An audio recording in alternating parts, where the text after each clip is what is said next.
Once upon a time, in a quiet village, there lived a young girl with a dream. But life had other plans for her. Have you ever felt like your dreams were just out of reach? Like the universe had a completely different plan for you? Well, that's exactly how our story begins today. Once upon a time, in a quiet, forgotten village nestled between rolling hills, there lived a young girl named Alara.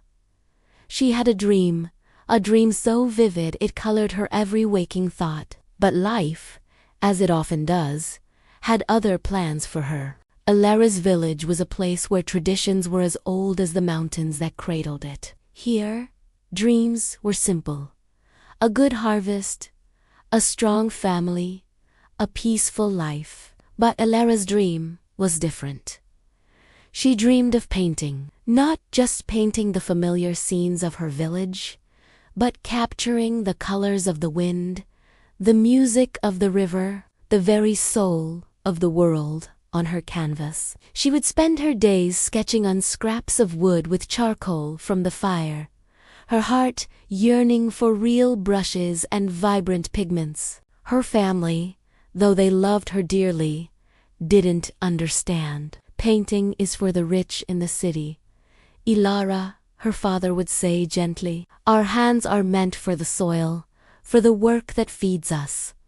Her mother would sigh, looking at her daughter's ink-stained fingers, worrying about her future. The villagers whispered, a dreamer, they'd say, shaking their heads. She'll learn the hard way that dreams don't fill your belly. Every rejection was like a small stone added to a heavy pack on her shoulders. The weight of expectation, the fear of disappointing her family, and the loneliness of being the only one who saw the world in such brilliant hues began to press down on her. The vibrant colors in her mind started to fade, replaced by the dull grays of duty and reality. It seemed her dream was destined to die within the quiet confines of her village, a secret she would carry forever. But what happens when a dream refuses to be silenced? This is where our story takes a turn. One day, a traveling merchant's cart broke down just outside the village. He was a man who had seen the world, his eyes holding stories from 100 different cities. While his wheel was being fixed, he wandered through the village and stumbled upon one of Alara's hidden sketches, a breathtakingly detailed drawing of a wild falcon in mid-flight. He was stunned. He had seen art in the grandest galleries of the capital, but he had never seen anything with so much life, so much raw, untamed spirit. He sought out the artist, and when he found it was this quiet village girl, he couldn't believe it. He saw the fire in her eyes, the same fire he'd captured in her drawing of the falcon. He didn't offer her gold or an easy path. Instead, he gave her something far more valuable, a challenge. He told her of a grand art competition in the capital, a place where the greatest artists in the kingdom showcased their work. If your dream is real, he said, you will find a way to be there. Talent like yours doesn't belong in the shadows. His words were the spark Alara needed. The fire within her, which had dwindled to a faint ember, roared back to life. But how could she, a poor village girl with no resources, no support, possibly make it to the capital and compete? The journey was long and dangerous, and the competition was for nobles and seasoned artists, not for someone who painted with charcoal on wood. This is a good moment to pause and ask, what would you do in her shoes? Would you listen to the naysayers and stay? Or would you risk it all for a chance at your dream? Let me know your thoughts in the comments below. If you're enjoying Alara's story so far, please hit that like button. It really helps the channel grow. Now, back to Alara. The merchant's challenge echoed in her mind. It was terrifying, but it was also a lifeline. She realized that staying in the village meant letting her spirit die, while the journey, however impossible, was a chance to truly live. She began to prepare in secret. She sold the few trinkets she owned, did extra chores for neighbors to earn a few coins, and gathered wild berries and roots to create her own crude pigments. She painted on stretched animal hides and smoothed pieces of bark.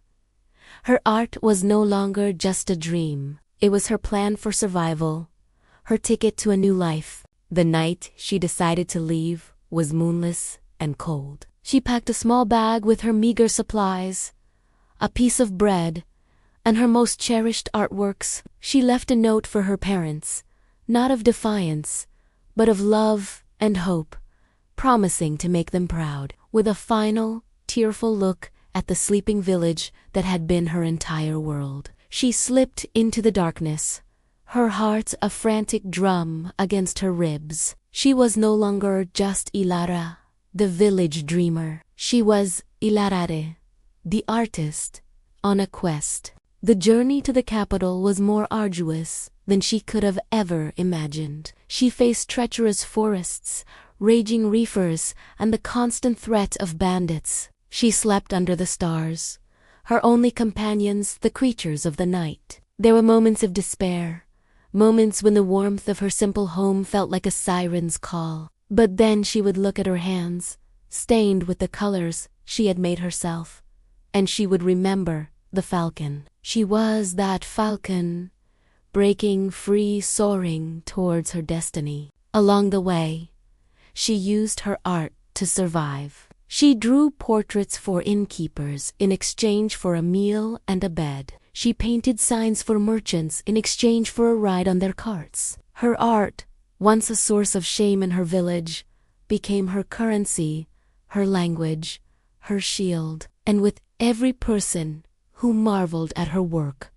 her confidence grew. She was seeing the world she had longed to paint, and it was even more beautiful and complex than she had dreamed. Finally, after weeks of travel, she saw it on the horizon, the towering spires of the capital. It was a city of stone and light, a stark contrast to her quiet, earthy village. The sheer scale of it was overwhelming. The competition was only days away, and she was an unknown, a nobody with paints made from berries and brushes made from animal hair. How could she possibly compete against artists who used the finest materials from across the seas? Doubt, her old enemy, crept back in. As she walked through the opulent streets, she saw the other contestants. They were dressed in fine clothes, surrounded by assistants, their canvases large and professionally prepared. She, in her dusty traveler's clothes, clutching her rolled-up hides, felt a crushing wave of inadequacy. She was a wildflower trying to compete in a manicured garden. Was the merchant wrong? Had she made a terrible mistake? Just as she was about to turn back, to admit defeat, she remembered his words. "Talent like yours doesn't belong in the shadows." She thought of her parents, her village, and the promise she had made. She hadn't come this far just to give up at the final hurdle. She took a deep breath, straightened her back, and walked towards the grand hall where the competition was to be held. She may not have their fine silks or expensive paints, but she had something they didn't.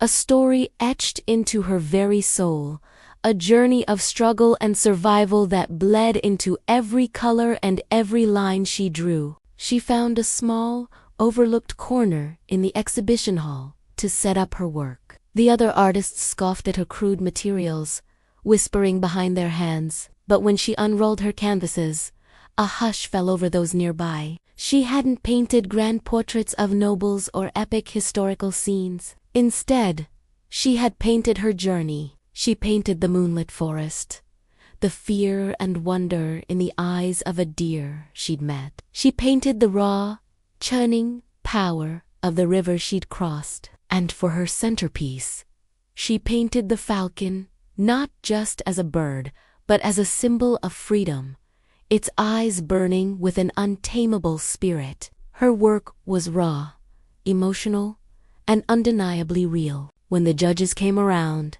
they passed by the technically perfect but soulless paintings of the other artists. Then, they stopped at Ilara's corner.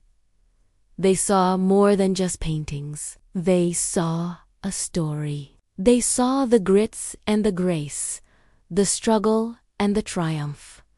They didn't see berry juice and soot. They saw innovation and passion. In a world of polished copies, her work was a blast of authenticity. In the end, she didn't just win the competition. She changed it. She showed everyone that art isn't about the cost of your materials, but the depth of your story. Ilara's dream hadn't just come true. It had blossomed into something far greater than she had ever imagined. She became a celebrated artist, but she never forgot where she came from. She returned to her village, not to gloat, but to build a school, to give the other dreamers the chance she never had, to show them that their dreams, no matter how different, were valid and worth fighting for. Ilara's story is a powerful reminder that our path isn't always straight. Sometimes, the detours, the struggles,